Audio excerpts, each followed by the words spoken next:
panahon, masiserban din ng warrant of arrest niya. Dahil sa cybercrime law.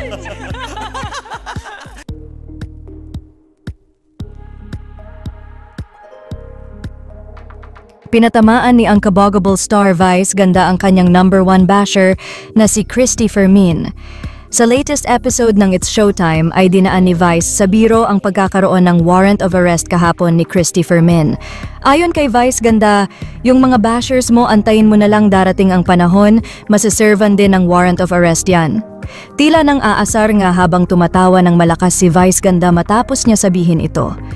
Sinundan naman agad ito ng kanyang co-host na si Bella Padilla at sinabing dahil sa cybercrime law, lingid nga sa kaalaman ng lahat na naglabas ang korte ng warrant of arrest para kay Christy Fermin pati na rin sa mga kasamahan nito sa show. Sa ngayon ay wala pa rin tugon ang kampo ni Christy Fermin matapos siyang mahatulan.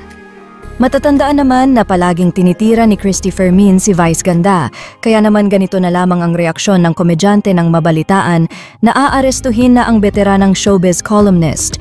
Sa kabilang banda, marami ang sumusuporta kay Vice ganda sa ginawa nitong pagpaparinig kay Christy Fermin.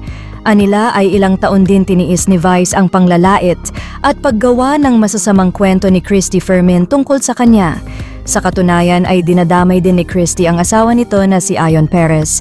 Sweet revenge ika nga ng mga tagahanga ni Vice ganda ang nangyari kay Christy Fermin.